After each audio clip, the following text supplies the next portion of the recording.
Assalamualaikum warahmatullahi wabarakatuh. Waalaikumsalam. Alhamdulillahi rabbil alamin. Wassalatu wassalamu ala asyrafil anbiya'i wal mursalin wa ala alihi wa sahbihi ajma'in. Alhamdulillah. Muslimin muslimat yang dihormati lagi dikasihi, selamat hari Jumaat yang barakah. Hari ini ada kempen pakai maflar. Lepas tu kebetulan hari Jumaat ni kempen yang digerakkan oleh siapa untuk memakai maflar. Kebetulan kita maflar ni ada dekat pejabat, cari-cari tak ada dekat rumah. Memang maflar tu memang ada lah. Lepas tu nak menyahut kempen sepenuh hari Jumaat demi solidariti buat sahabat-sahabat saudara kita. Saya pun minta tadi ustaz kan pakai baju warna lain kan, minta ustaz tukar. Jadi kita, alhamdulillah saya ada baju warna merah, hitam, hijau dan putih sebagai tanda. Ini sebenarnya bukan kain apa tau, ini tudung yang sama. Tapi saya buat macam ni, saya nak cari mana warna hijau. Gitu. Macam mana gaya? Gini. Kan? Okey je kalau buat gaya gini.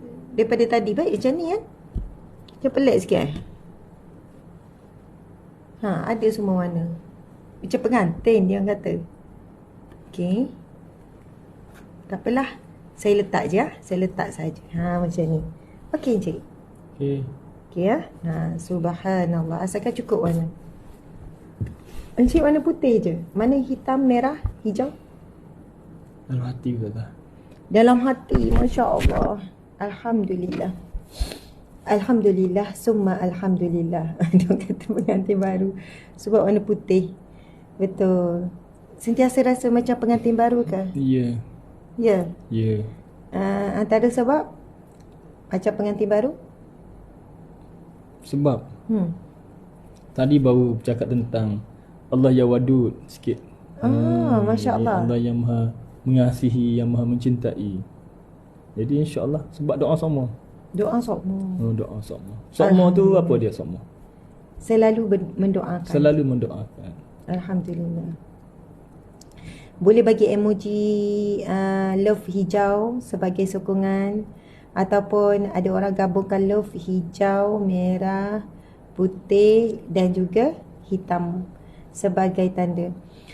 Tuan-puan dimati Allah sekalian, perasan tak masa Green Day baru ni kan, Green Day tu Big Green, Green Day baru ni masa hari apa ya, hari Rabu hari Rabu baru ni kan, ada satu kempen yang digerakkan seluruh dunia pada 15 hari bulan 11 hari Rabu baru ni. Kita semua bersolidariti dengan memakai warna hijau. Sebenarnya dia ada sejarah kenapa dia jadi sampai peringkat dunia.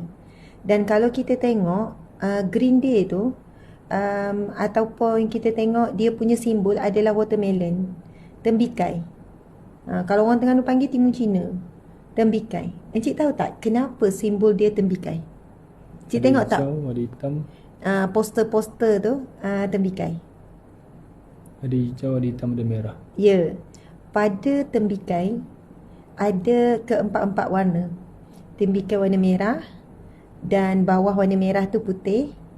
Kemudian ada hijau, dan kemudian ada bahagian dia akan lukis bawah sekali adalah warna hitam. Bukan, sorry. Hitam itu biji-biji. Ada merah, lepas tu biji-biji warna hitam. Kemudian warna putih, selaput tu kan. Kemudian kulit berwarna hijau. Dan dia ada sejarah kenapa dipilih watermelon. Cik tahu tak apa dia? Kalau kita tengok sejarah yang berlaku selepas peristiwa Nakbah 1948, pengusiran besar-besaran saudara kita daripada rumahnya, daripada tanahnya, akhirnya pengusiran besar-besaran tu lebih kurang melibatkan serentak 500 buah kampung bercampur dengan bandar. Kemudian 700,000 terus dihalau dengan paksa. Siapa yang tidak mahu keluar dari rumah dibunuh, diseksa dengan sangat kejam. Amat-amat kejam.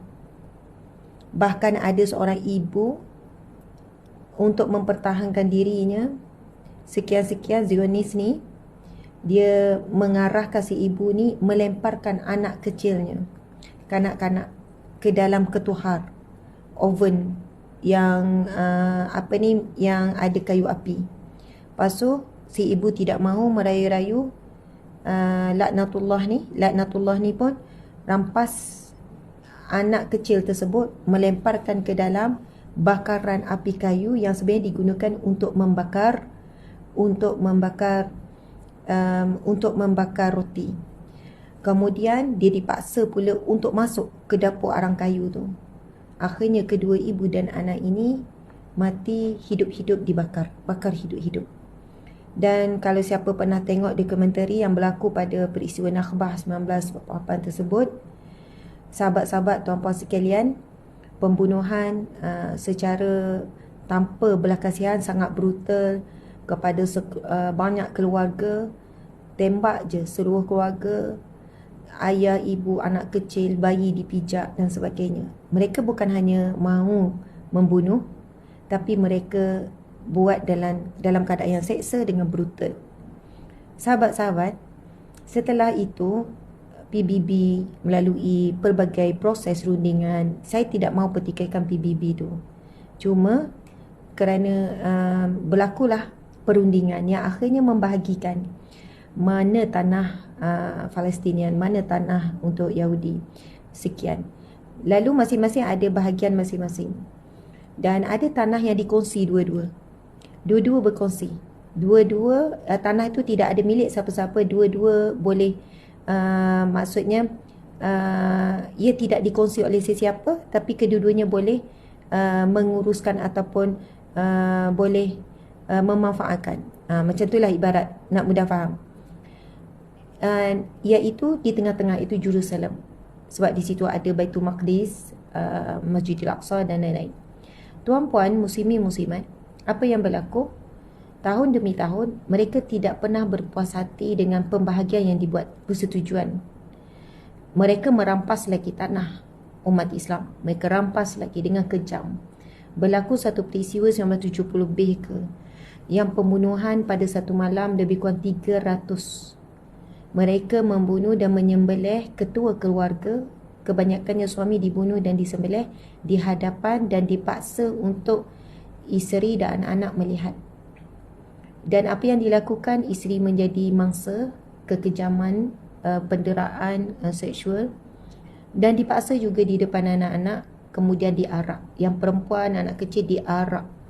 Apa yang berlaku ketika itu, mereka sebenarnya nak berikan penderaan mental kepada Palestinian yang lain, sampai mereka akan rasa takut untuk bersuara lagi. Dan apa kaitan dengan watermelon ialah, sejak daripada itu, apa saja bendera Palestin yang akan dikibarkan, sama ada di kawasan umat Islam ataupun di mana saja, semuanya akan dirampas.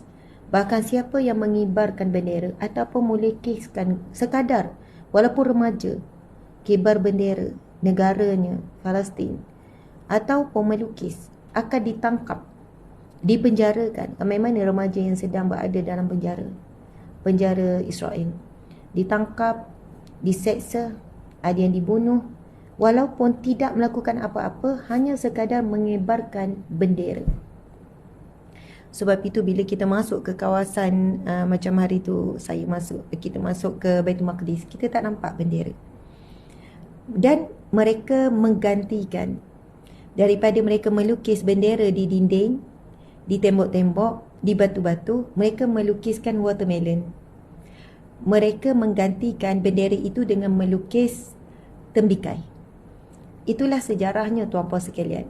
Kenapa tembikai menjadi satu lambang, menjadi satu bentuk cara mereka menyatakan kecintaan mereka kepada tanah air.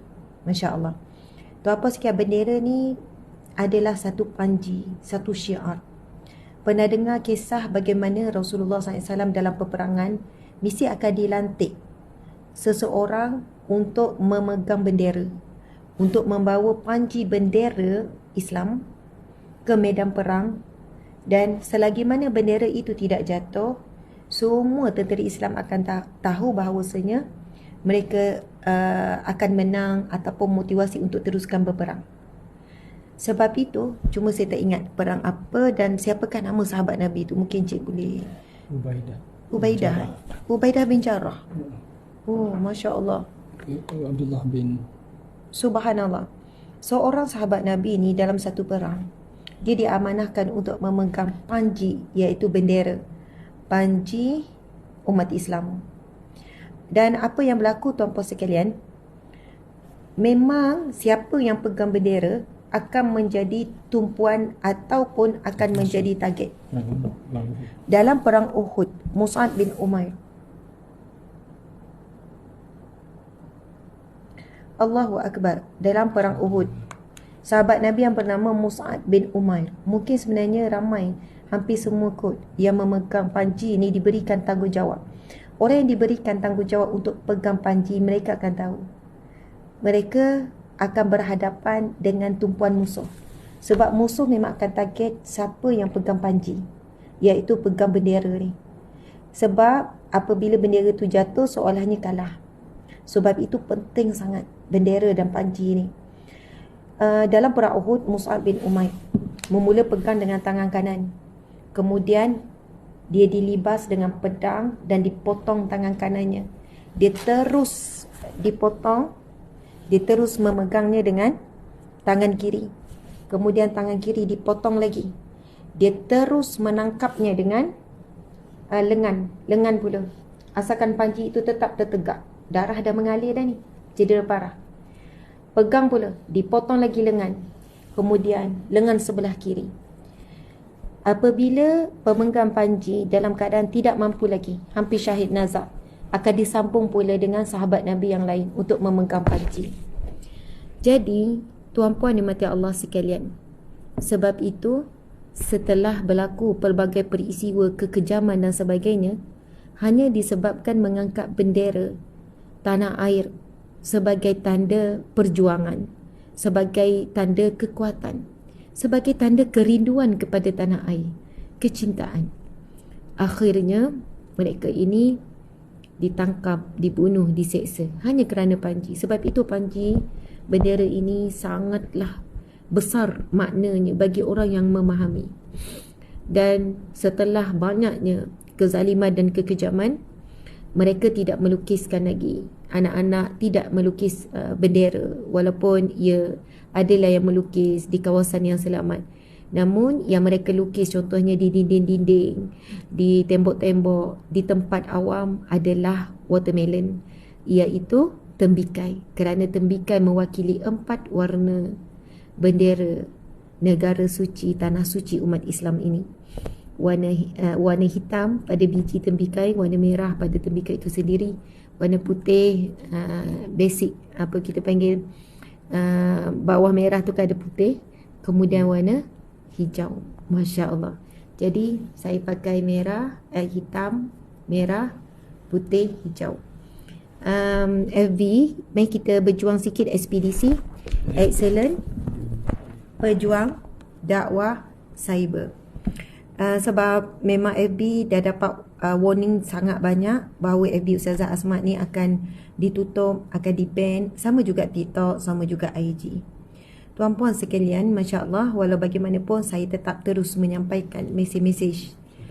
Saya tetap terus, memang dia sekat reach kita. Ramai follower kata tak nampak live Ustazah. Bahkan ada orang yang share live kena delete. Bahkan memang pun ada live kita tahu-tahu dah tak ada, kena delete. Jadi, tapi kita tidak putus asa untuk bercakap dan berbicara dan menanam kesedaran demi kesedaran. Tuan-puan dimati Allah sekalian, semalam saya baca ada seorang yang menuliskan, dia kata dia baru tertengok satu video yang tersebar dan saya mengharap saya tidak akan lihat video ni. Seorang kanak-kanak yang terkena serpihan bom, yang mana perutnya terburai. Perutnya terburai. Kanak-kanak lebih kurang umur 2 tahun macam tu lah. Perutnya terburai sampai keluar isi perut. dan kanak-kanak itu masih hidup. Maksudnya ketika dia dalam keadaan yang sangat dahsyat, perut terburai itu, dia hidup. Sehinggalah akhirnya dia mati. Dia masih hidup. Kita tahu hospital di Tanah Suci, di wilayah yang sedang berjuang mewakili kita ini, telah menjadi kubur besar ataupun makam besar ataupun kubur yang terbesar. Kubur yang terbesar, yang mana hospital sepatutnya menjadi tempat rawat, tempat untuk orang kembali sihat. Tetapi tidak, kerana hospital juga menjadi sasaran untuk dibom. Mereka menyasarkan. Bukan silap, bukan salah. Sebab teknologi mereka memang dengan satelit dan mereka tahu. Dan akhirnya hospital ramainya beratus doktor meninggal, nurse meninggal, mati, wafat, pesakit-pesakit dan sebagainya. Tuan-puan dimati Allah sekalian, saya ada tengok satu video seorang doktor lelaki yang teramat letih, tak tidur, tak cukup rehat, tak tidur. Dan doktor lelaki ni sebut, "Ya Allah, ambillah nyawa kami, Ya Allah. Ya Allah, ambillah nyawa kami. Ya Allah, ambillah nyawa kami, Ya Allah. Ya Allah, ambillah nyawa kami." Tuan-puan sekalian, kita ujian seberat apa pun, kita tak sampai hati dan tak sanggupkan encik untuk minta Allah ambil nyawa. Ya Allah, matikanlah aku. Sebab kita tahu kita tak bersedia pun lagi untuk mati. Kita tak kuat pun untuk mati. Kita tak cukup amalan dan banyak dosa lagi. Tetapi bagi mereka, saudara Islam kita, kematian, mereka mencintai kematian.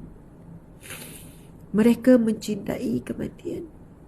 Sebab mereka nak mengakhirkan kehidupan yang penuh derita dan ujian dengan kerehatan.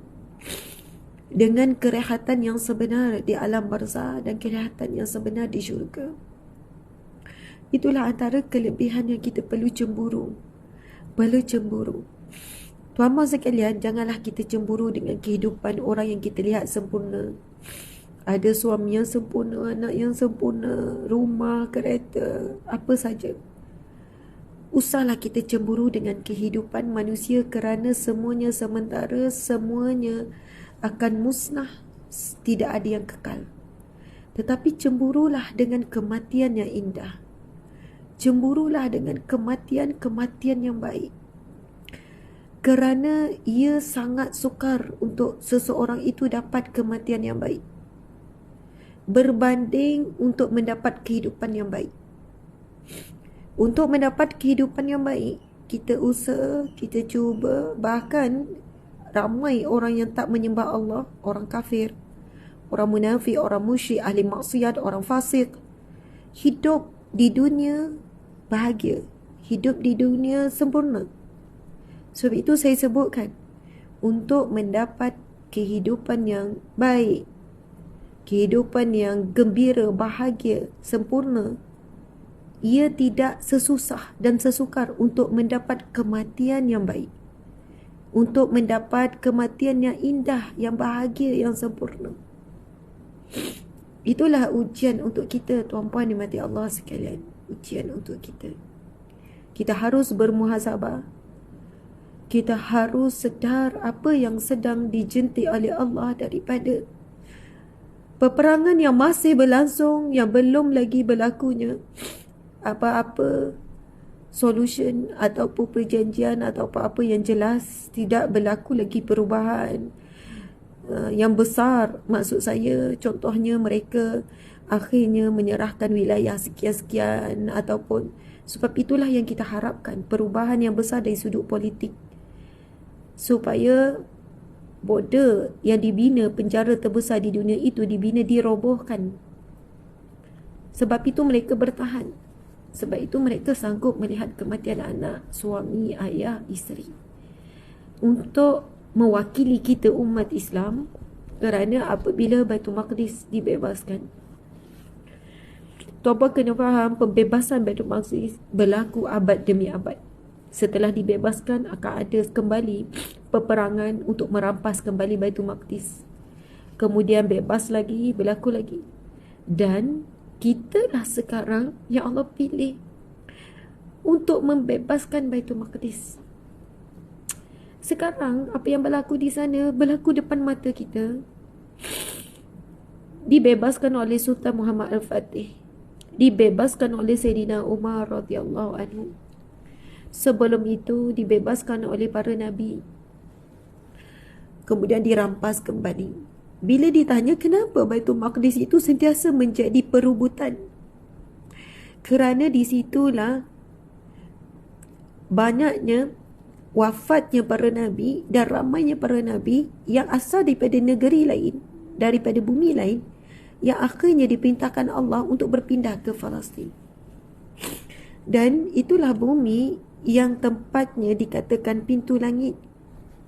Allah boleh saja memerintahkan Nabi Muhammad untuk Isra' daripada Masjidil Haram, terus naik direct ke langit untuk menerima wahyu solat. Tetapi Allah takdirkan, Allah berkehendakkan Nabi perlu menempuh perjalanan daripada Mekah ke Baitul Maqdis. Dalam surah Al-Isra ayat yang pertama, A'udzu billahi minasyaitonir rajim. Bismillahirrahmanirrahim. Subhanalladzi asra bi'abdihi laylan minal masjidil haram alladzi من المسجد الحرام إلى المسجد الأقصى الذي باركنا حوله لنريه من آياتنا إنه هو السميع البصير. صدق الله العظيم. Sekali lagi.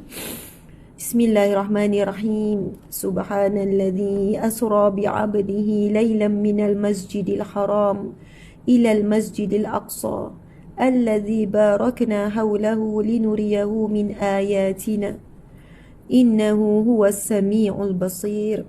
Yang bermaksud Maha Suci Allah yang memperjalankan hambanya iaitu Nabi kita daripada Masjidil Haram ke Masjidil Aqsa pada waktu malam, yang mana diberkati seluruhnya. Sekeliling Baitul Maqdis itu semuanya tanah yang diberkati. Allazi barakna haulahu, yang mana Allah sebut Masjidil Aqsa yang diberkati seluruhnya, bukan hanya Masjidil Aqsa tetapi seluruh tanah yang melibatkan Baitul Maqdis dan Masjidil Aqsa semua adalah tanah yang diberkati oleh Allah. Tanah yang termahal di dunia. Sebab itu menjadi perebutan. Allahu Akbar. Abad demi abad perebutan dan perjuangan pemimpin-pemimpin, pejuang, panglima-panglima perang merampas kembali Baitul Maqdis. Sebab itu menjadi tanggungjawab kepada pencinta Allah dan pencinta Rasulullah. Para pencinta akhirat, para pencinta syurga faham bahawa perjuangan membebaskan Baitul Maqdis perlu diteruskan sampai hari kiamat. Kerana Baitul Maqdis ataupun Masjidil Aqsa itu sendiri akan menjadi ibu negara umat Islam apabila sistem pemerintahan akan kembali kepada berpusat satu ibu negara. Pemerintahan Islam akan berlaku. Saatnya pemerintahan Islam itu berpusat di Baitul Maqdis. Kita tahu berakhirnya di mana Dajjal dibunuh, di mana di Palestin. Kemudian turunnya Nabi Isa AS juga di Palestin. Kemudian Nabi Isa akan membunuh Dajjal. Ketika itu bila Nabi Isa turun, kemudian Nabi Isa minta Imam Mahdi. Imam Mahdi minta Nabi Isa untuk mengimamkan solat. Kemudian Nabi Isa menjawab, bagi umat ini sudah ada imamnya. Maksud Nabi Isa kata, soalannya Nabi Isa ini diutuskan Allah untuk umat terdahulu. Jadi Nabi Isa tak bolehlah nak jadi imam kepada umat ni. Bukan sombong, merendah diri. Umat ni adalah umat Nabi Muhammad. Dan Imam Mahdi adalah ketika itu diangkat, dipilih oleh Allah untuk jadi pemimpin bagi umat Nabi Muhammad SAW. Lalu Imam Mahdi menjadi imam. Setelah itulah berlaku peperangan terakhir, maka Dajjal dibunuh dan segala tenteranya dikalahkan. Tuan-puan dimati Allah sekalian, perkara ini akan berlaku. Sebab itu, sebenarnya kita adalah umat yang terpilih. Kita masih hidup hari ini, menyaksikan apa yang berlaku di sana. Maksudnya, Allah beri kesempatan dalam umur kita hari ini, saat ini, untuk memilih sama ada bersama dalam perjuangan membebaskan Baitul Maqdis ataupun melihat sahaja. Jadi, sekarang kita memilih untuk bersama. Walaupun sumbangan kita kecil, infak kita kecil, doa kita pun sedikit. Walaupun mungkin boikot kita pun bukan semua lagi yang mampu. Ada yang belum kita boikot lagi. Wallahu alam. Tetapi tidak ada istilah kecil untuk setiap usaha. Usaha adalah usaha. Jangan dikaitkan ataupun diikat dengan hasil. Alah, tak ada hasil pun, tak ada kesan pun. Itulah kata-kata yang melemahkan usaha. Tapi bagi orang yang berusaha, Allah Subhanahu wa taala berfirman,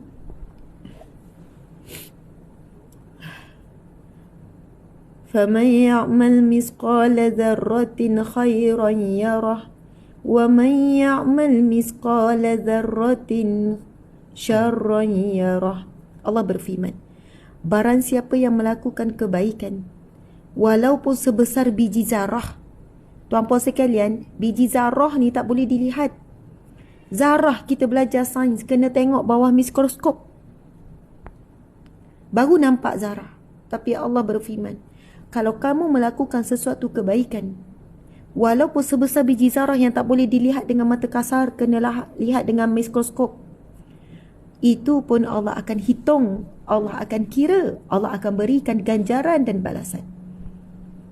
Jadi, jangan pelekehkan apa pun bentuk sumbangan ataupun peranan kita. Kita tak mampu nak ke sana, tak dibenarkan, tak ada ruang, tak ada laluan. Jadi kita buat perjuangan kita di sini, tak mampu melawan musuh secara fizikal, tapi kita melawan musuh yang ada di dalam diri kita, iaitu keinginan, perasaan. Maka kita tolak tepi keinginan yang kita suka itu selama ni. Itulah barang yang kita makan, itulah minuman yang kita minum, itulah produk yang kita guna. Lalu kita berperang dengan keinginan, dengan apa yang kita suka, demi menunjukkan rasa benci dengan perbuatan kejam yang dilakukan kepada saudara kita. Ada satu pepatah Arab, ana wa anta, anta wa ana, nahnu ruhun wa halana badana. Saya dan awak, awak dan saya, kita ibarat satu badan, satu sakit, semua sakit. Itulah, dan Nabi ada sebut, tidak dikatakan kamu ni beriman, melainkan kamu ni bukan orang beriman, Nabi kata, melainkan aku ini lebih engkau cintai, melebihi dirimu, keluargamu, hartamu. Itu. Ada lagi, menjelaskan lagi, tidak dikatakan kamu beriman, melainkan kamu suka kepada saudaramu apa yang kamu suka, dan kamu benci apa yang berlaku kepada saudaramu seperti mana kamu benci sesuatu itu berlaku pada dirimu. Sampai begitu Nabi cuba tanam perasaan sayang dan perasaan cinta yang perlu ada sesama Islam. Sebab bila saya tengok ada penulisan, dia kata baru tengok video perut anak kecil, kanak-kanak yang terburai dan kanak-kanak itu masih hidup, lepas tu meninggal, terburai, keluar isi perut, usus keluar. Saya terus bayangkan anak saya. Bayangkan. Kematian isi kematian, tetapi kematian yang mengerikan dan menyeksakan, itu tambahan kesedihan. Jadi tuan-puan sekalian, kita akan berjuang supaya anak kita takkan kena macam tu. Kita jaga anak kita. Kita tak sanggup sekiranya itu berlaku. Itulah yang Nabi cuba tanam. Apa yang kamu tidak suka itu berlaku pada dirimu, apa yang kamu benci. Itulah yang kamu kena rasa terhadap saudara-saudara kamu, terhadap umat Islam yang lain. Dan apa yang kamu suka untuk diri kamu, kamu kena rasa. Itulah yang kamu suka berlaku kepada saudara kamu. Apa yang kita suka sekarang? Hidup dengan aman, boleh bergurau senda, boleh makan satu keluarga, boleh pergi jalan-jalan. Dan mereka juga mengimpikan kehidupan yang begitu. Ingat tak encik, kita tengok satu dokumentari kanak-kanak Gaza, Palestin berkata, dia kata, dia sebut macam ni kanak-kanak ni. Ini bukan kehidupan. Ini bukan kehidupan. Aku ingin dia macam mungkin 6 tahun ke 7 tahun, tapi lancar dia bercakap. Ini bukan kehidupan. Aku adalah atfal, aku ini kanak-kanak. Aku ingin bermain. Aku ingin belajar. Aku ingin hidup bukan dalam ketakutan. Aku ingin seperti kamu, wahai kanak-kanak di luar sana. Sebab mereka kan tengok video, mereka kan ada YouTube, mereka pun ada internet. Aku ingin hidup seperti kamu di luar sana, penuh gembira dan bahagia dan tidak memikirkan kematian.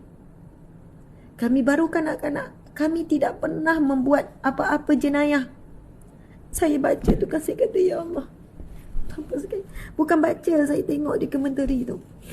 Tuan-puan dimati Allah sekalian, apa yang kita suka itu berlaku pada kita, pada anak kita. Kita perlu nak supaya anak-anak saudara kita di sana dapat apa yang kita usahakan untuk anak kita dapat. Untuk anak kita dapat. Kita kena rasa kita nak nak kata apa, yang masih hidup lagi itu, dia akan dapat kehidupan yang sebenar sebagai kanak-kanak. Allahu Akbar, Allahu Akbar. Tuan-puan sekalian, Allah pilih kita untuk hidup pada saat ini, zaman ini, untuk melihat depan mata apa yang berlaku. Dan Allah pilih kita untuk bersama-sama dalam perjuangan ini. Allah sedang beri kita ruang, Allah sedang beri kita peluang. Kita nak ambil ke tidak peluang ni, menjadi sebahagian yang akan membebaskan Baitul Maqdis, membebaskan Palestin. Allahu Akbar, Allahu Akbar, Allahu Akbar. Subhanallah. Okey cik, boleh tambah sikit apa-apa cik? Masya-Allah. Jadi bila mendengar kisah-kisah begitu, sungguhnya mendatangkan rasa sedih yang amat, ditambah dengan marah juga. Sedih melihat kepada apa yang berlaku kepada orang Palestin, dan marah kepada orang Israel ni, sebab orang Yahudi ni, sebab mereka ni terlalu kejam, tak berhati perut. Banyak lagi video-video yang saya sebut sikit tadi, video kanak-kanak terluka semua, terlalu banyak di share kan di dalam grup-grup WhatsApp kita. Ada yang tu tercabut tulang paha kan, ada tu yalah cacat, macam-macam. Ramai sangat anak-anak kita di sana cacat, buta, tangan tak ada, kaki tak ada. Mereka cacat, mereka membesar dalam keadaan yang sangat memilukan. Kita kalau anak kita luka sikit, sakit sikit, kita dah susah hati, kita dah sedih. Allahu Akbar. Dan kita lihat juga bagaimana semalam 2 hari lepas dibom hospital Syifa.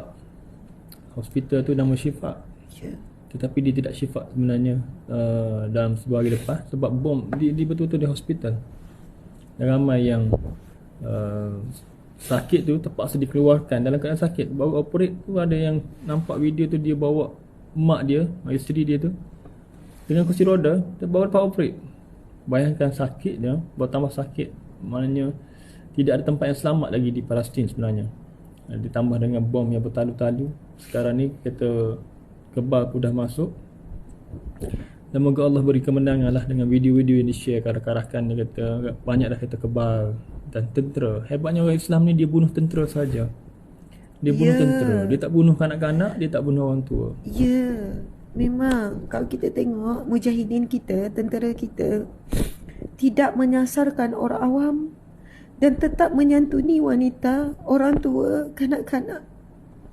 Yang disasarkan adalah musuh, iaitu di kalangan tentera sahaja. Tentera sahaja, itulah akhlak.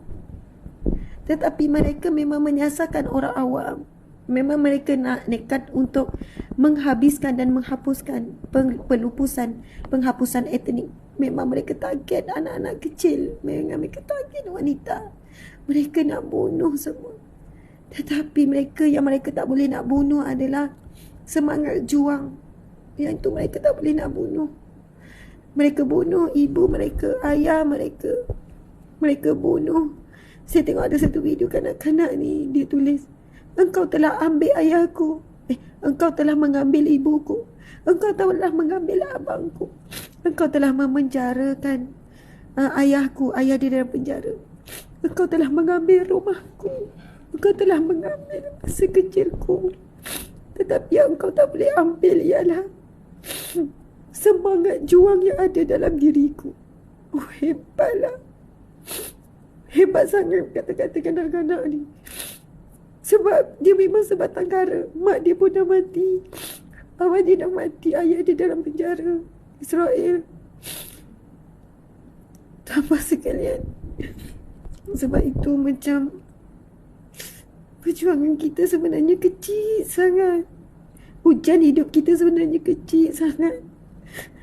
Sebenarnya kita kan nak syurga Allah, maka kita kena cepat redha dengan ujian Allah. Sebab itulah laluan ke syurga. Kita tak boleh nak masuk syurga Allah dengan laluan jihad fisabilillah macam saudara kita. Kita tak boleh nak masuk syurga melalui boleh jadi dakwah. Kita boleh tengok dakwah kita sangat lemah. Jiran kita yang bukan Islam dah duduk bertahun-tahun pun kita tak boleh nak mampu nak menyampaikan dakwah tentang Islam. Kita ada kawan yang kita berkawan daripada universiti pun, tempat kerja, kita tak mampu pun nak dakwah kalimah la ilaha illallah. Nak katanya melalui jalan dakwah pun kita lemah. Jalan jihad tak boleh. Akhirnya Allah berikan kita ujian demi ujian demi ujian demi ujian dalam hidup. Sebab Allah nak berikan kita syurganya. Sebab kita kan dah minta syurga dengan Allah. Dan Allah dah sebut kamu tidak akan dikatakan beriman selagi kamu tidak diuji oleh Allah. Dan Nabi kan dah sebut pagar kepada syurga adalah syurga itu dipagari dengan ujian. Sebab itu belajarlah untuk kita redha, belajarlah untuk kita memaafkan, belajarlah untuk kita melepaskan apa pun perbuatan zalim ataupun aniaya, kekejaman, apa saja yang manusia lain, orang lain buat pada kita. Boleh jadi dengan kita memaafkan sempena hari Jumaat yang barakah ini, Allah perintahkan malaikat untuk mencatat kita sebagai ahli syurga. Allahu Akbar. Allahu Akbar. InsyaAllah. Silakan Cik. Minta maaf lah. Suara saya harap jelas ya suara saya. Tapi sebab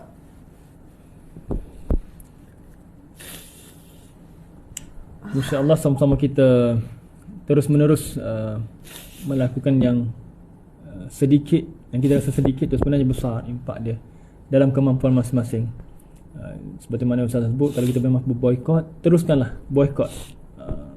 Kalau boleh boykot sampai bila-bila. Menunjukkan kita bersama dengan saudara kita di Palestin. Dan kita mengutuk kekejaman Zionis.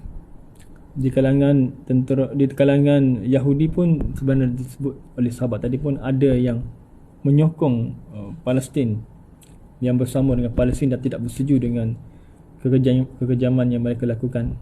Pun begitu, kita lihat kesan seluruh dunia ni, kebangkitan seluruh dunia ni, kita tengok video-video yang ada rakan juga share, di Brazil pun ramai mula nak mengenal dengan Islam. Alhamdulillah, Islam sedang berkembang.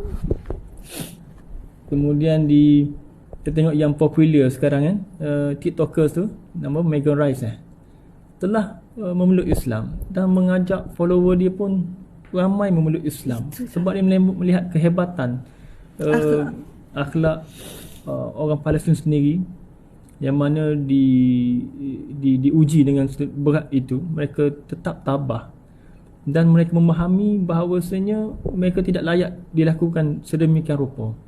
Bagaimana lontaran-lontaran kata-kata kesat dilentarkan kepada Perdana Menteri, kepada pertahanan, mereka pun kena dengan kata-kata yang tidak sepatutnya. Maknanya rakyat mula bangkit dan bersatu dalam isu Palestin ini. Tentera pasukan bola Chile pun pakai bendera Palestin ketika masuk padang. Bayangkan bagaimana mereka menunjukkan solidariti, keberanian mereka bersama dengan ni. Sebab mereka fikir tak layak manusia dibunuh dengan kejam sedemikian rupa pada hari ini. Kanak-kanak, ibu-ibu, orang sakit, orang tua. Jadi mereka mula, sebenarnya mereka gerung dengan kebangkitan seluruh rakyat, walaupun bukan kalangan orang Islam sebenarnya. Jadi itu satu petanda juga kepada kita, muhasabah kepada kita, bagaimana orang luar sana boleh melihat isu Palestin ini adalah satu isu yang bukan sekadar kita orang Islam seakidah, tapi isu kemanusiaan, isu kekejaman, dan mereka mula mendekati Islam secara perlahan-lahan bahawa orang Islam ni sebenarnya baik, dipertontonkan dengan kebaikan-kebaikan walaupun diuji dengan berat. Masya Allah. Orang yang tahanan askar tentera Islam pun bila keluar tu menceritakan kebaikan-kebaikan. Lalu bagaimana video itu dikongsikan, orang lihat walaupun dalam tahanan dilayan baik, walaupun perang melayani baik, walaupun diuji dengan berat pun masih lagi dalam keadaan baik dan sebagainya. Lalu ramai melihat kebaikan-kebaikan ini tertarik dengan Islam. Moga-moga kita orang Islam lebih tertariklah dengan Islam yang kita anut ini, dan moga-moga kita terus bersama dengan Palestin, insya-Allah. Subhanallah walhamdulillah wala ilaha illallah wallahu akbar. Allahu akbar. Allahu akbar. Allahu akbar. Tuan-puan muslimin muslimat, hari ini hari Jumaat yang berkat. Sepatutnya kita ada tadabbur Asmaul Husna, tapi saya dah berniat pagi ni untuk solidariti. Sebab kita tengok ada kempen untuk pakai maflar hari ni, dan kami ambil pendekatan sekarang memakai warna bendera Palestin, hitam, merah, putih, hijau. Okay. Sekarang saya nak bicarakan sikit tentang satu kematian yang membangkitkan rohani kita, ataupun kita panggil kematian yang menghidupkan. Saya nak ambil peluang ini untuk kita sama-sama mengambil iktibar, untuk kita mengambil ibrah, mengambil kebaikan daripada kematian seorang anak seni Islam, penghibur nasyid tanah air yang baru saja pergi 2 hari yang lepas, iaitu almarhum Suhaimi Saad, meninggalkan isterinya iaitu Ina Naim. Okay. Ina Naim, nama penuh Ina Naim, tak apalah, Ina Naim, dan 4 orang anak, 2 perempuan dan 2 lelaki. Tuan-puan dimati Allah sekalian, saya sebenarnya tak sempat untuk mengikuti perkembangan, tapi petang semalam selepas ketika pulang daripada semalam, saya pergi jumpa supervisor untuk urusan PhD, perbincangan apa semua. So saya ditemani oleh staff. On the way balik daripada USIM tu lah, pukul 6 lebih tu, staff saya pun tanya, apa cerita ya, ceritalah apa-apa pada Ustazah tentang kematian artis nasyid tu Suhaimi. SS orang panggil Suhaimi Saad kan, Suhaimi Saad, betul lah, Suhaimi Saad ya, Suhaimi Saad, Masya Allah. Lepas tu lah staff ni pun cerita, Ustazah macam ni. Saya pun kata, mai saya nak tengok video. Lepas tu saya pun tengoklah video Ina Naim. Lepas tu saya tengok video-video. Lepas tu bila kita buka satu video, dia akan berkait kan, keluar video lain, keluar video lain. Lepas tu tuan-puan sekalian, saya memang menangis. Dalam kereta semalam saya menangis. Pagi ni saya tengok ada satu lagi video yang sangat menyayat hati, saya menangis lagi. Saya kata, ya Allah, besarnya ya Allah nak tunjukkan kepada kita daripada kematian Suhaimi Saad ni. Jadi saya tak boleh melepaskan peluang untuk sikit je bercakap tentang almarhum Suhaimi Saad ni. Kita tahu beliau meninggal pada usia 43 tahun, dan isterinya Ina Naim dalam satu wawancara, dalam satu temu bual, tuan-puan, saya akan sentuh bagaimana Ina Naim ni terlalu tenang ketika dia diwawancara selepas selesai ataupun sebaik saja khabar kematian suaminya, baru saja menguruskan jenazah apa semua, ada banyak wartawan, ada banyak pihak yang nak wawancara dia, dan cara dia bercerita dan bercakap terlalu tenang. Hampir saya tidak pernah melihat situasi setenang ini seorang isteri apabila kematian suami. Hampir tidak pernah, dan sangat susah kita nak melihat bagaimana situasi keadaan seorang isteri yang terlalu tenang menghadapi kematian suami.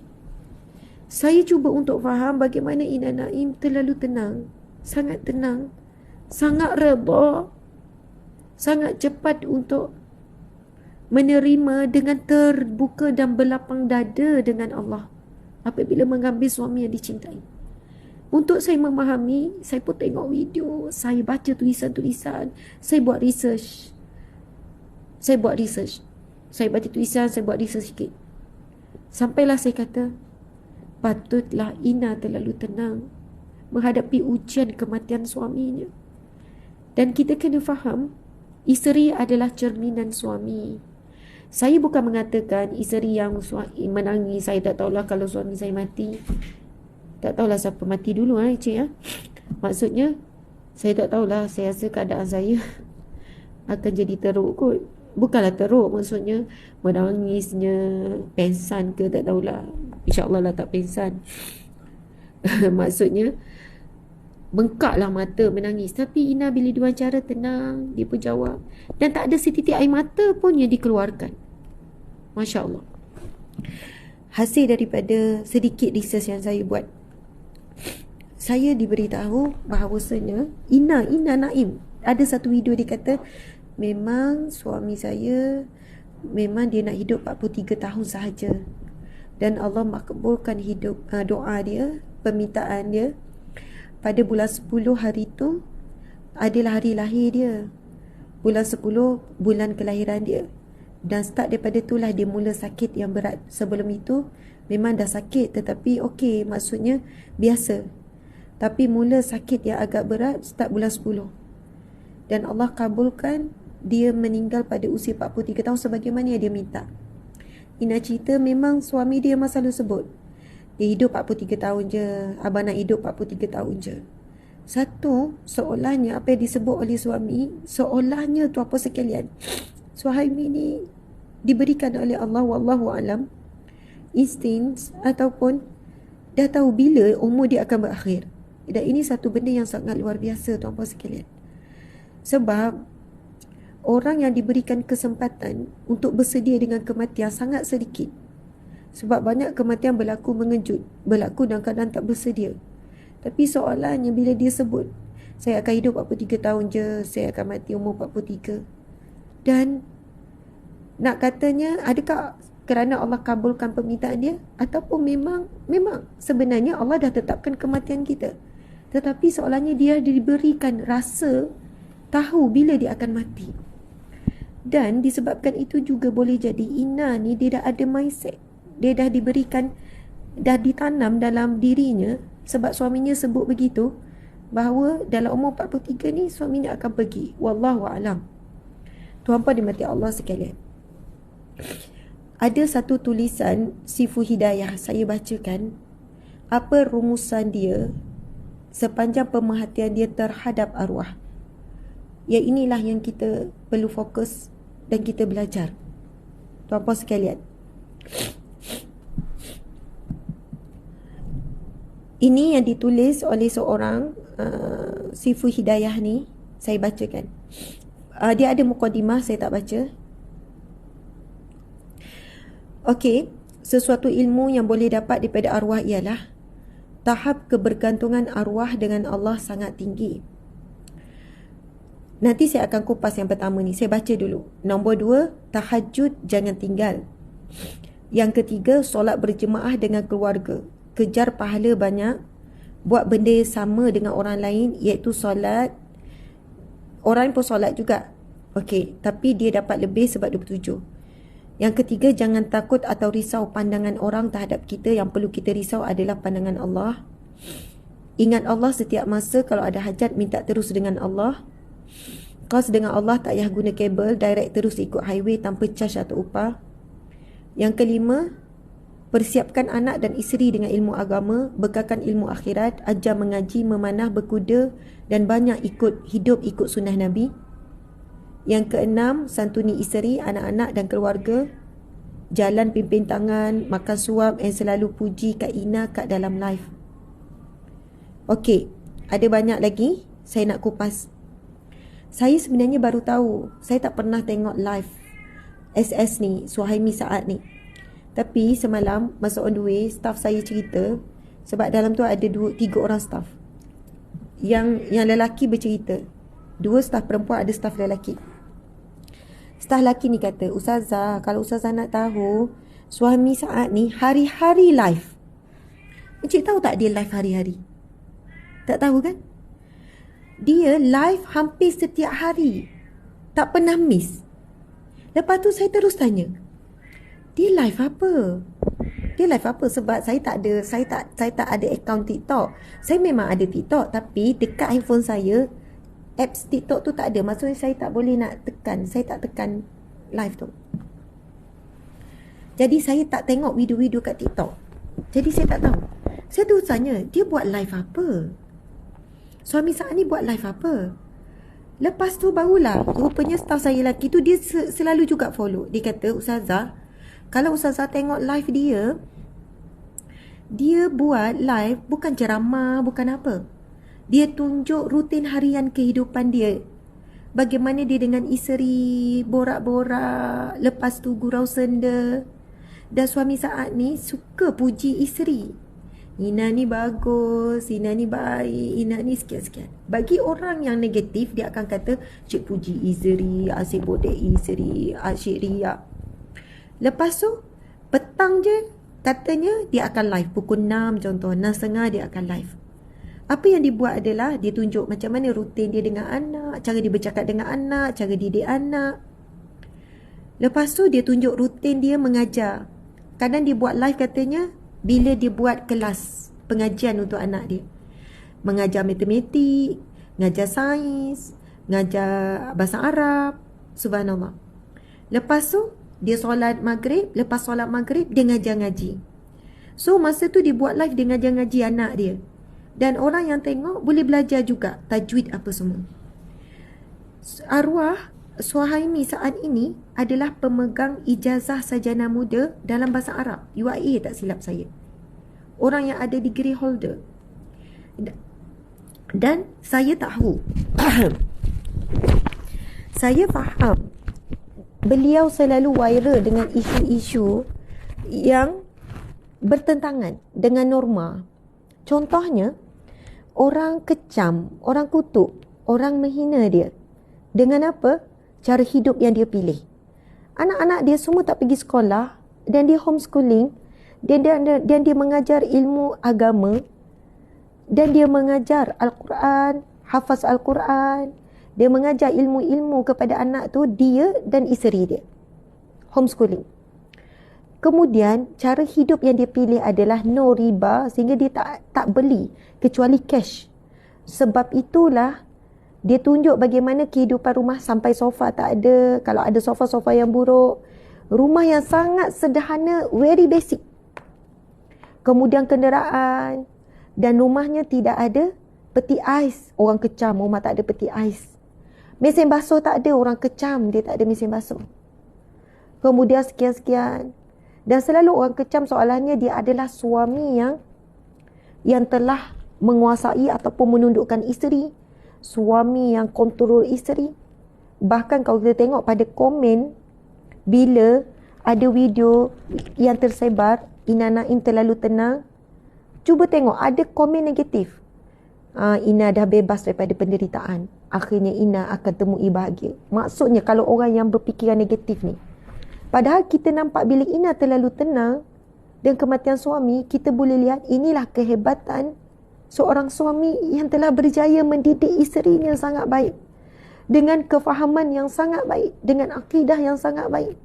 sehingga kan dia sangat cepat untuk redha di atas ketetapan Allah. Itu dari sudut side positif yang kita perlu lihat. Tapi orang yang negatif tetap negatif.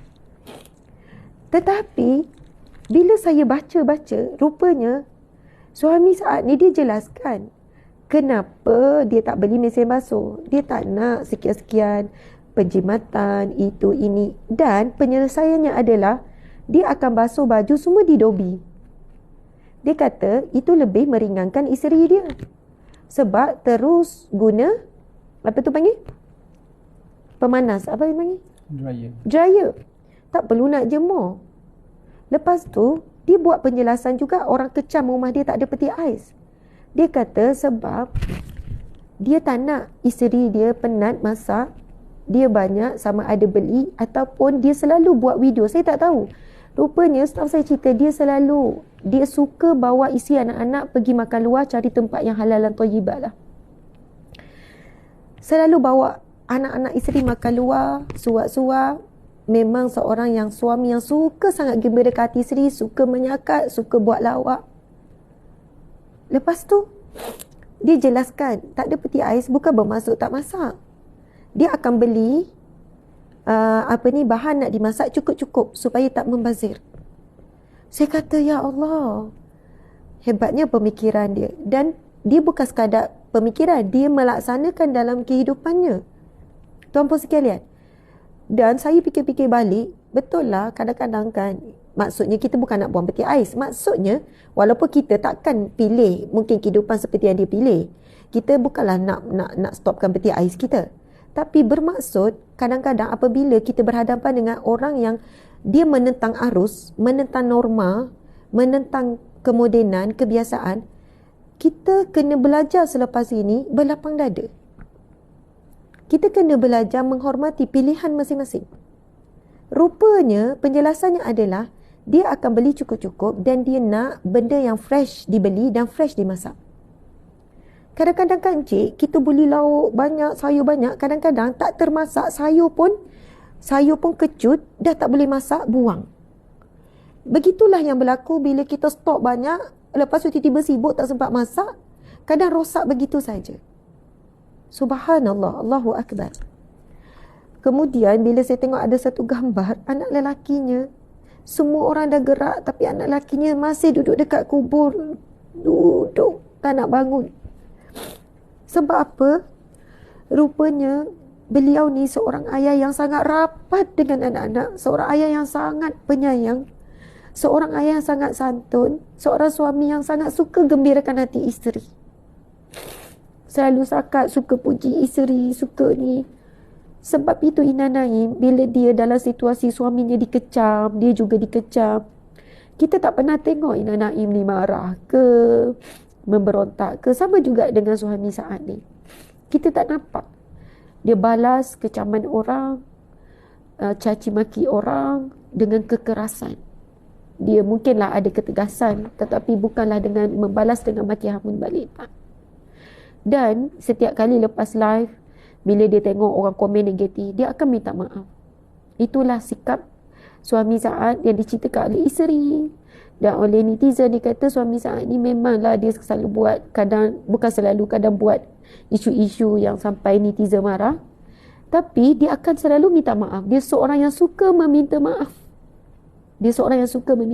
Itu juga dinyatakan oleh isterinya. Subhanallah, tuan-tuan sekalian. Kemudian dia adalah seorang yang sangat suka, yang sangat menjaga solat di awal waktu. Itu saya baca dan tulisan-tulisan lain lagi. Sebab itu, katanya ada orang yang pernah pergi meet and greet macam tu lah kan. Masa time dia layan peminat, dia akan layan. Dia seorang yang sangat mesra, ramah. Dia akan layan-layan. Bahkan kalau dia buat persembahan, patutnya dia mungkin dibayar untuk 2 lagu. Tapi bila peminat minta, nasyid ni pula dia layan, dia nasyid. Tapi bila masuk je waktu solat, dia akan stop, dia akan berhenti segera dan dia akan solat. Dan dia sedaya upaya menjaga solat fardu di awal waktu dan berjemaah. Itu yang dia selalu buat, itu yang ditanam pada anak-anak dia. Cuba tuan-puan tengok gambar anak-anak dia. Itu menunjukkan wajah kanak-kanak yang cukup didikan agama, kanak-kanak yang membesar dengan cergas, gembira dan bahagia. Tak nampak pada wajah anak-anak tertekan ke apa ke. Masya Allah. Tuan-puan dimati Allah sekalian. Yang ke-10, walau anak-anak arwah tak pergi sekolah, tapi semua okey, boleh membaca, boleh mengira, tak pernah pergi sekolah ni, boleh mengaji dan menghafaz Al-Quran. Bahkan anak dia walaupun masih lagi kanak-kanak dah boleh jadi imam dan boleh pimpin keluarga. Yang ke-9, hidup bersederhana.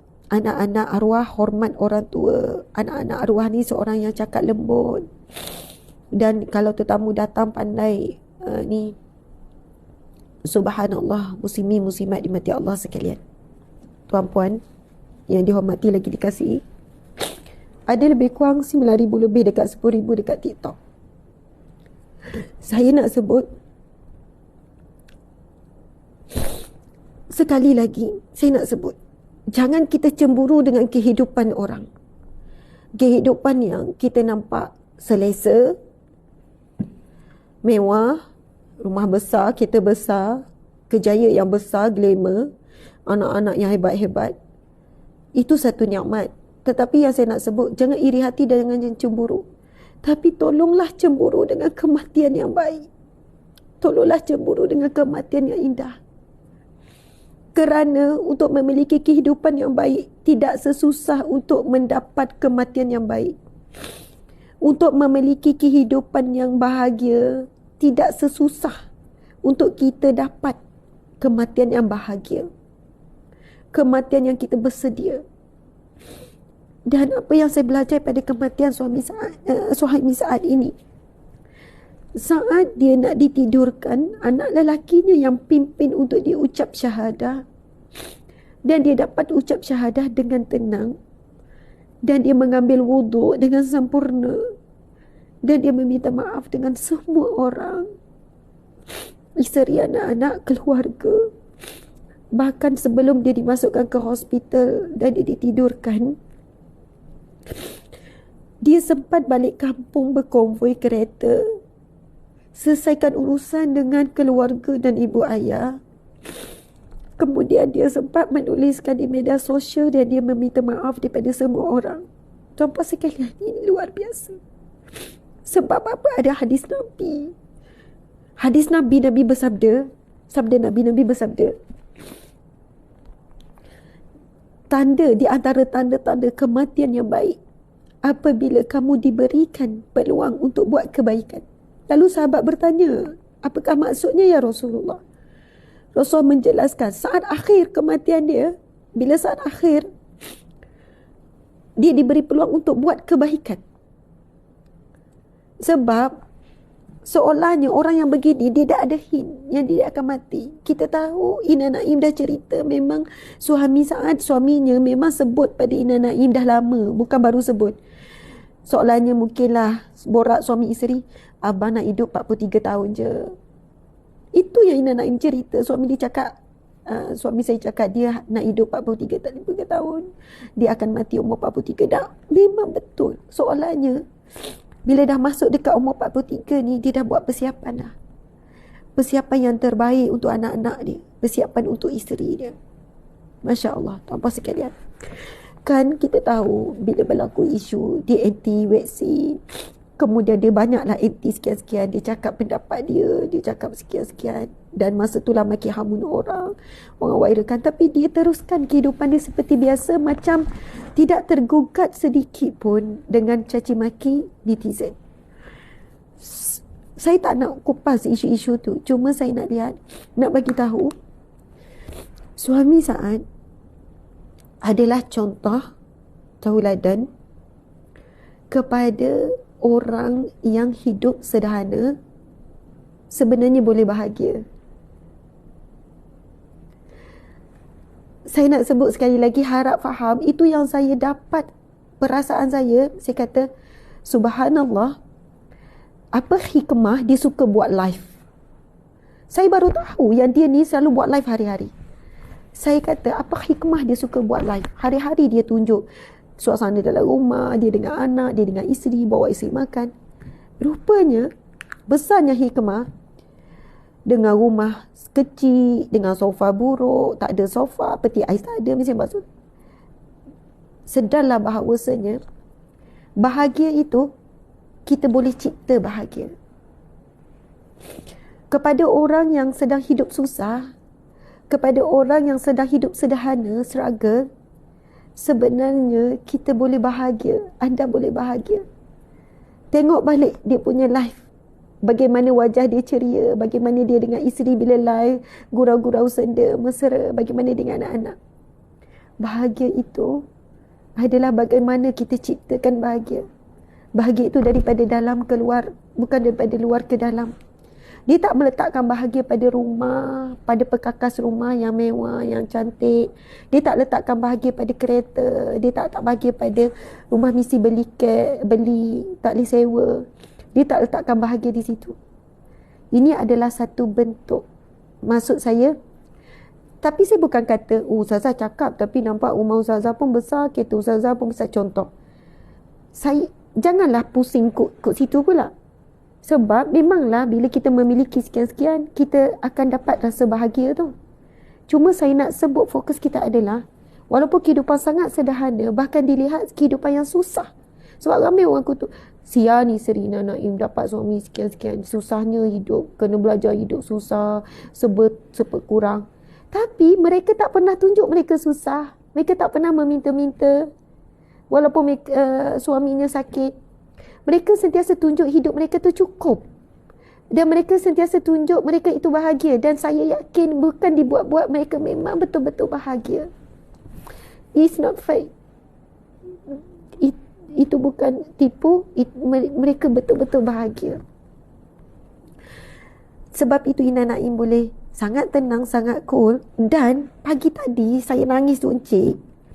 Saya tengok ada satu video muzik. Allahu Akbar. Encik pun mungkin tak tahu ni. Saya baru tahu pagi tadi. Saya baru nak cari ni. Sebab saya tengok posting ni. Posting Amar penyanyi nasyid tu. Tuan Amar penyanyi ni, penyanyi nasyid Amar, dia pernah buat video muzik. Dia producer kepada video muzik Suami Saat.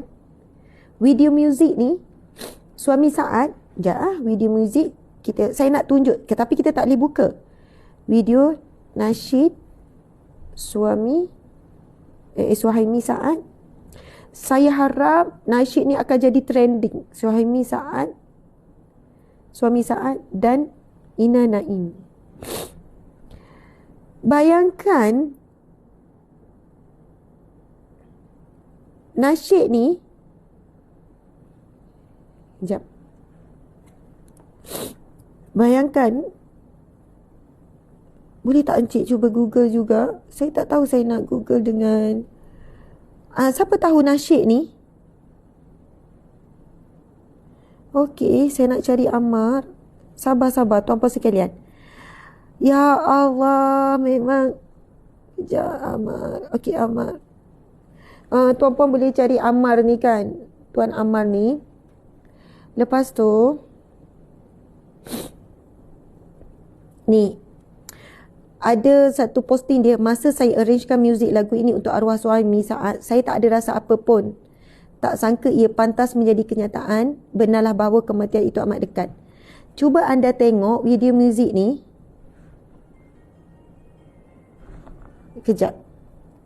Video muzik ni, cuba anda tengok. Dia adalah nasyid tentang kematian. Anda tengok siapakah pelakon dalam video muzik ni? Adalah Ina Naim sendiri. Dan Ina Naim sedang menjiruskan air di atas pusara suaminya. Dan anda akan nampak seolah-olahnya di belakang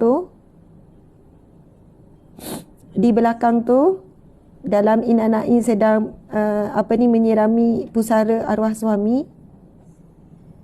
Nampak tak ada warna putih kat belakang tu? Seolahnya arwah tu melihat daripada jauh isterinya. Boleh tak Encik kalau kalau saya tak tahu yang ini kan ada copyright ke tak. Sekarang cuba dengarkan kata-kata Suhaimi Saad.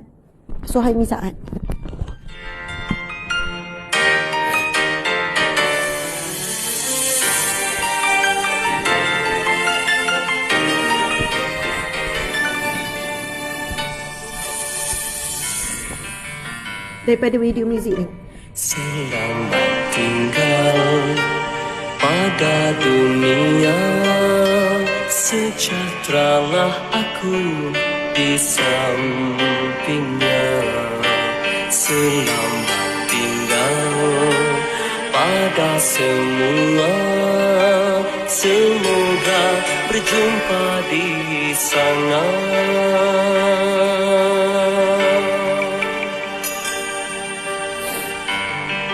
Kenangan dan harapan jangan disia-siakan. Bakarlah setanggi, jiruskan di darah, pasakkan sang rindu di pusaraku. Ini kata-kata yang sangat kita kena dengar. Cukuplah kematian jadi satu pengajaran, bukan tangisan, bukan ratapan darimu yang ku harapkan. Tapilah Tuan-puan dengar tak ayat dia? Sebab itu saya kata, sebab itu Ina Naim tak menangis, dia boleh tenang. Sebab lagu ni sebut, cukuplah kematianku ini berikan kamu pengajaran, bukan ratapan, bukan tangisan. Dengar lagi sambungan.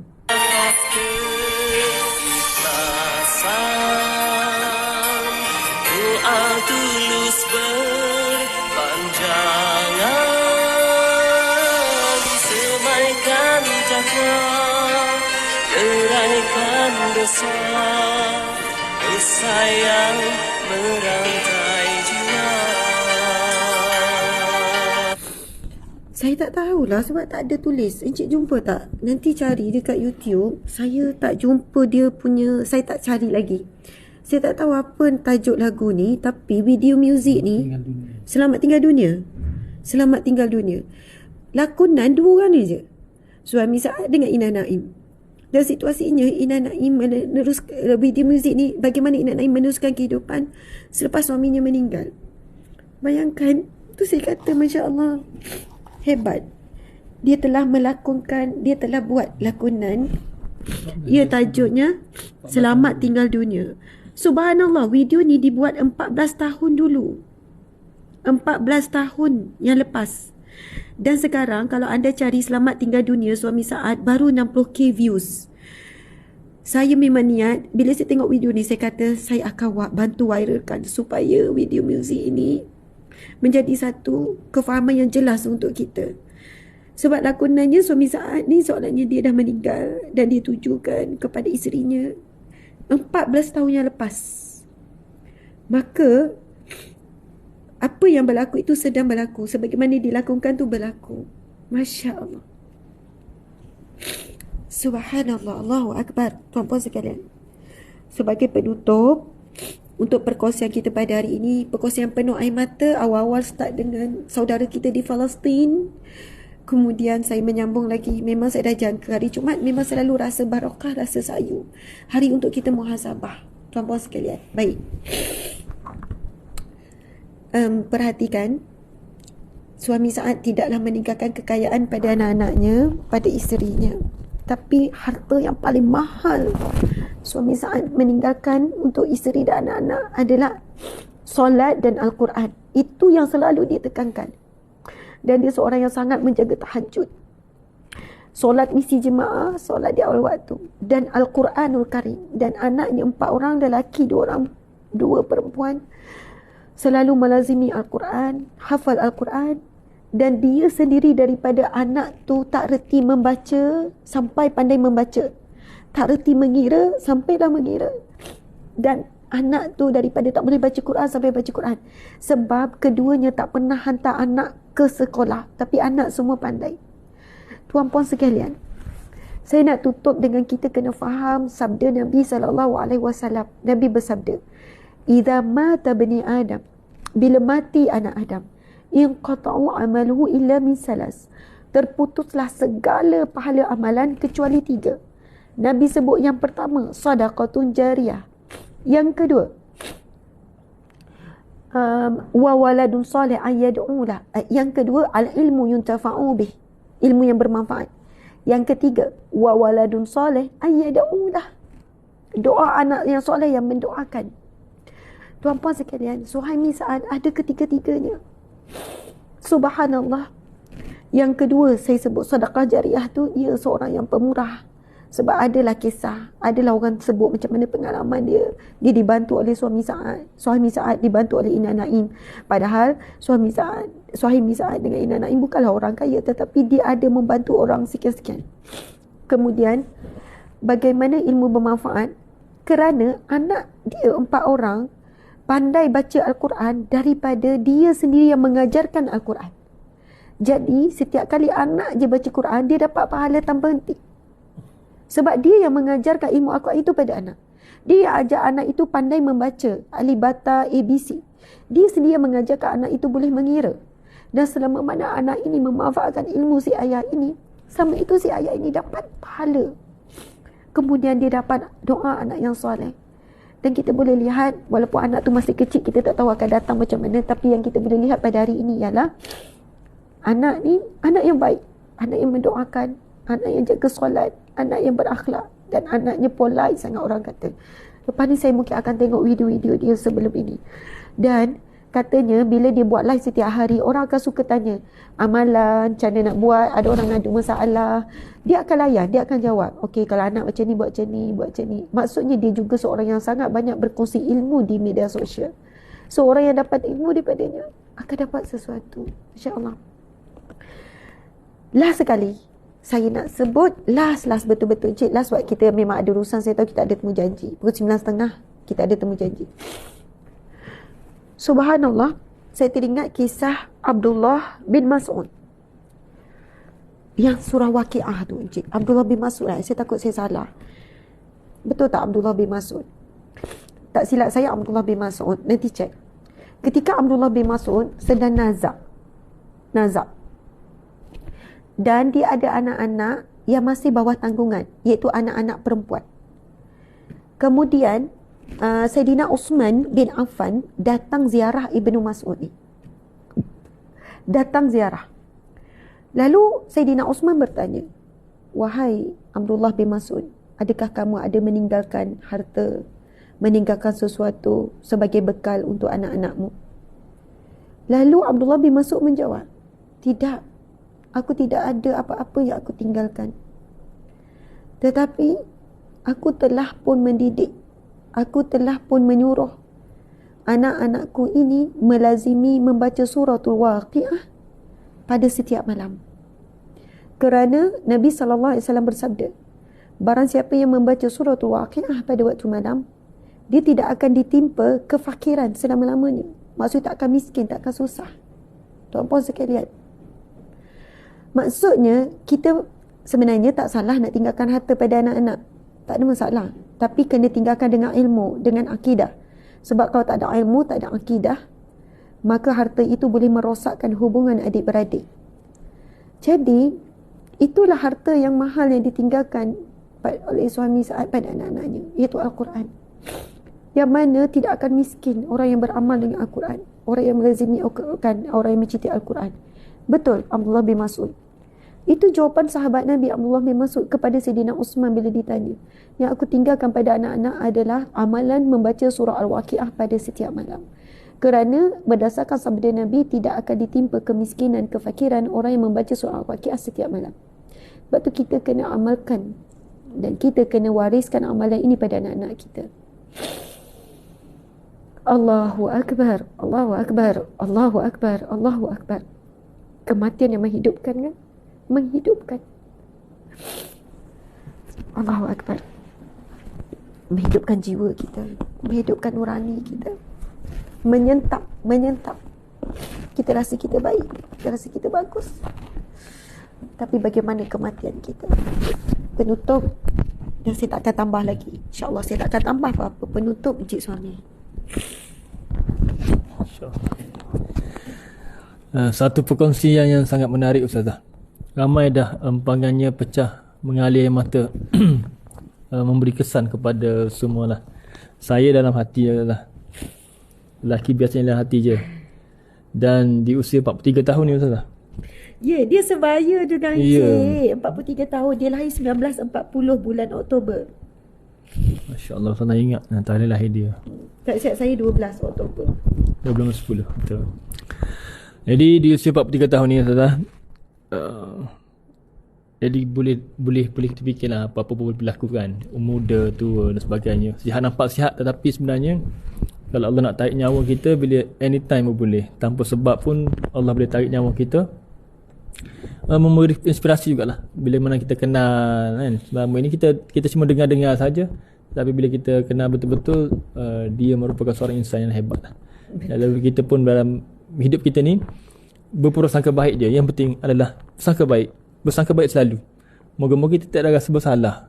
Bila orang tu dah meninggal, macam-macam kita rasa bersalah dengan dia dan sebagainya kan. Kita kena lepaskan semuanya dengan keadaan baik, insya-Allah. Moga-moga terus kita tenang dalam kebaikan, dan insya-Allah moga-moga apa yang Allah anugerahkan kepada kita, nikmat-nikmat ni, orang-orang yang kita sekeliling kita, pasangan kita ni, kita hargai selalulah insya-Allah. Moga-moga masa berbaki ini kita manfaatkan sebaik mungkin, ambil peluang semua ada.